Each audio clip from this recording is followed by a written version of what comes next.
عاقب جاوید نے قومی ٹیم کے وائٹ بال کوچ بننے کی پیشکش قبول کر دی۔ ذرائع کا کہنا ہے عاقب دورہ زمبابوے میں ذمہ داریاں سنبھالیں گے۔ پی سی بی قومی ٹیم کے ہیڈ کوچ کا اعلان جلد کرے گا۔ پاکستان اور زمبابوے کے درمیان سیریز 24 نومبر سے شروع ہوگی۔ کراچی ملین ماڈل کالونی لاسی گوٹ میں ایک کارخانے میں آگ لگ گئی۔ آگ فائبر کی پانی کی ٹینکیاں بنانے والے کارخانے میں لگی ہے۔ فائر بریگیڈ کی ایک گاڑی آگ پر قابو پانے کی کوششوں میں مصروف۔ خیرپور کے علاقے کوٹ ڈی جی میں مکان کی چھت گر گئی، خاتون جاں بحق، 6 افراد زخمی۔ اہل علاقہ نے اپنی مدد آپ کے تحت امدادی کارروائی کی۔ پولیس کا کہنا ہے متاثرہ گھر سے ملحقہ عمارت گرنے سے مکان کی چھت گری۔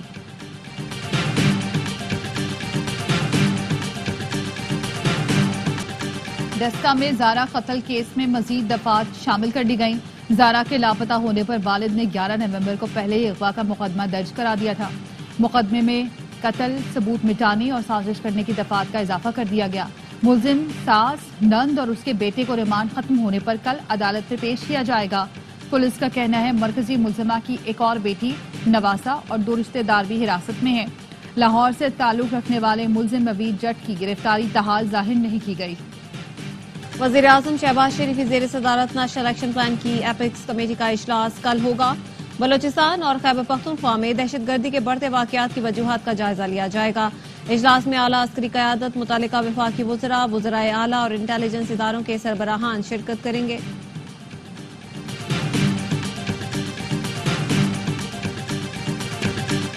سیاسی تحریکیں آگ لگا کر نہیں چلائی جاتی۔ کچھ عناصر بار بار اسلام آباد پر یلغار کا اعلان کرتے ہیں۔ افراتفری چاہنے والوں کو عوام نے رد کر دیا۔ 24 تاریخ کو انہیں مایوسی ہوگی۔ استحکام پاکستان پارٹی کی رہنما اون چودھری کی نیوز کانفرنس، کہا خدارہ خیبر پختونخوا کے عوام ملک دشمن عناصر کے ہاتھوں استعمال نہ ہوں۔ سوشل میڈیا پر ہماری افواج کے خلاف بیرون ملک سے بیٹھ کر مہم چلاتے ہیں۔ فلسطین کے لیے مہم کیوں نہیں چلائی جاتی؟ حافظ طاہر اشرفی نے کہا مخصوص ٹولہ ملک کو عدم استحکام کا شکار کرنا چاہتا ہے۔ انارکی پھیلانے والے دشمن ہیں۔ ڈیجیٹل دہشت گردی روکنا ہوگی۔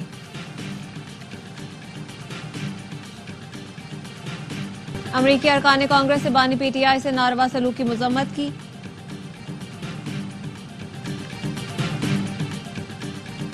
امریکہ کو پتہ ہے کہ ان کے ساتھ ظلم اور زیادتی ہو رہی ہے۔ مشیر اطلاعات خیبر پختونخوا بیرسٹر سیف کہتے ہیں کہ امریکی قونصل جنرل سے پاکستان اور خطے کی سیاست پر بات ہوئی۔ وزیر دفاع خواجہ آصف فکس نہ ہوتے تو جیل میں ہوتے۔ ہمارا بانی اور دیگر قیادت جیل میں ہے تو این آر او کس بات کا؟ این آر او وہ لوگ مانگتے ہیں جن کے لیڈر 10 سال تک سعودی عرب میں رہتے ہیں۔ 24 نومبر کے احتجاج کو 9 مئی کا رنگ دینے کی ہرگز اجازت نہیں دی جائے گی۔ کے پی حکومت کے وسائل فرد واحد کو جیل سے نکالنے پر خرچ کیے جا رہے ہیں۔ پی پی رہنما حسن مرتضیٰ کہتے ہیں ملک اور معاشی اشاریے اوپر ہیں اور آپ کی جماعت انہیں نیچے لانے کی سازش کر رہی ہے۔ لاہور میں فضائی آلودگی میں کمی آ گئی، شہریوں نے سکھ کا سانس لے لیا۔ کہتے ہیں تقریباً 1.5 ماہ بعد سورج دیکھا ہے۔ محکمہ موسمیات کا کہنا ہے ہوا میں نمی کا تناسب 100% ہونے سے آلودگی میں کمی آئی۔ بہاولپور 479 AQI کے ساتھ پنجاب کا آلودہ ترین شہر، رحیم یار خان 515 ایئر کوالٹی انڈیکس کے ساتھ دوسرے نمبر پر ہے۔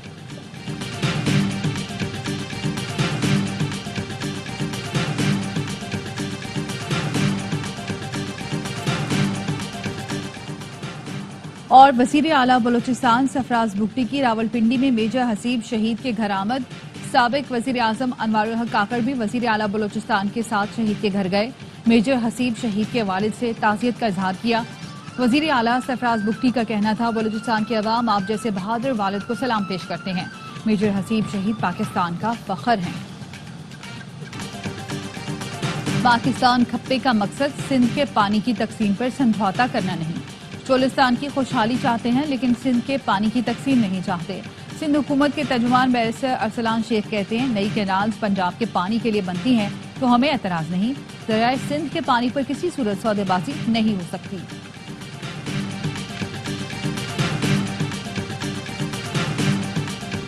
اور نیوزی لینڈ کے شہر آکلینڈ میں خالصتان کے لیے ریفرینڈم مکمل، سکھ کمیونٹی کی بھرپور شرکت، ووٹنگ اسکوائر پر ووٹرز کی قطاریں لگی رہیں۔ ریفرینڈم کے مقررہ وقت میں 1 گھنٹہ اضافہ کرنا پڑا۔ گرپتن سنگھ پنو کہتے ہیں بھارت ووٹ پر یقین رکھنے والوں سے گولی سے نمٹتا ہے، مظالم کے باوجود سکھوں نے تشدد کے بجائے ووٹ کا راستہ اپنایا۔ کشمیر پر قابض بھارتی فوج انسانیت بھول گئی۔ کشمیری نوجوان پر بھارتی فورسز کا انسانیت سوز تشدد، بے درے ڈنڈے برساتے رہے۔ کشمیری نوجوان پر بھارتی فورسز کے مظالم کی ویڈیو سامنے آ گئی۔ دفاعی ماہرین کہتے ہیں عالمی برادری کو بھارتی افواج کے غیر پیشہ ورانہ رویے کا سخت نوٹس لینا چاہیے۔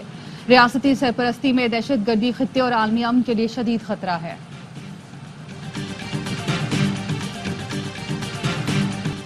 پاکستان بدامنی کا متحمل نہیں ہو سکتا، امن کے لیے سب جماعتوں کو اکٹھا ہونا ہوگا۔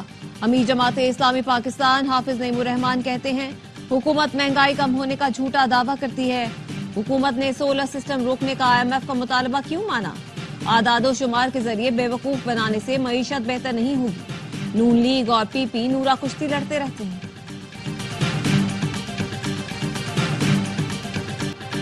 استور میں برف باری کا سلسلہ جاری، سیاحوں کی بڑی تعداد وادی کمراٹ پہنچ گئی، کرکٹ کھیلی اور برف باری سے لطف اندوز ہوئے۔ برف باری کے بعد استور انتظامیہ نے دیوسائی سڑک ٹریفک کے لیے بند کر دی۔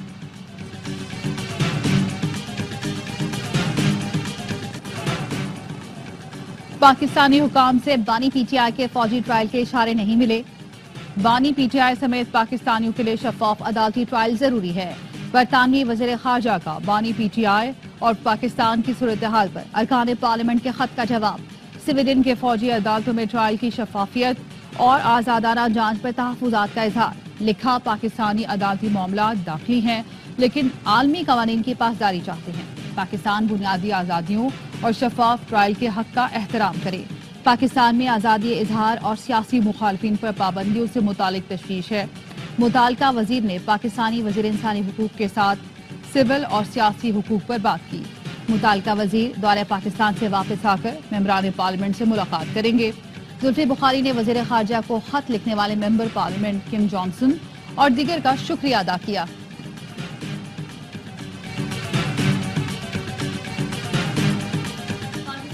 انسانی حقوق سے متعلق امریکی ایوانی نمائندگان کی قرارداد پر اقدامات کا مطالبہ۔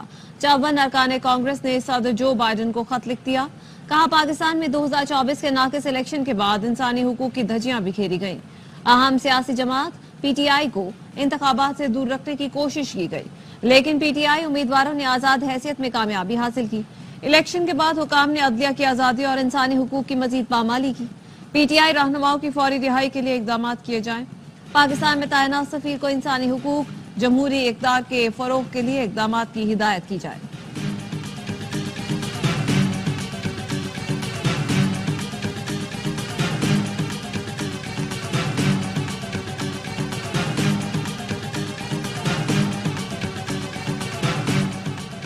دفتر خارجہ نے انگریزی اخبار میں وزارت خارجہ سے متعلق خبر مسترد کر دی۔ ترجمان دفتر خارجہ نے کہا اخبار میں شائع سٹوری پر اخبارات کے ایڈیٹرز سے بات کی جائے گی۔ ادارتی معیار اور صحافتی اقدار کے معاملے پر بات چیت کی جائے گی۔ میڈیا کسی بھی سٹوری کی اشاعت سے پہلے دفتر خارجہ سے تصدیق ضرور کرے۔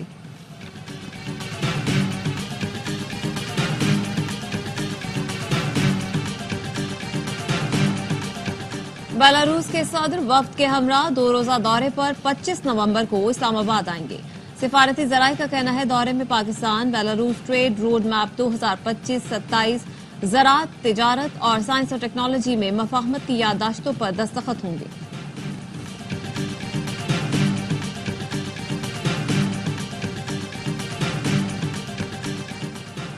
بلوچستان اسمبلی کے حلقہ PB8 پر ضمنی الیکشن کے لیے پولنگ جاری۔ آزاد امیدوار میر اصغر مری کا الیکشن کا بائیکاٹ۔ الزام لگایا سرکاری مشینری مخالف امیدوار کو سپورٹ کر رہی ہے۔ تحصیل لہڑی میں پولنگ ایجنٹس کو پولنگ سٹیشنز میں بیٹھنے نہیں دیا گیا۔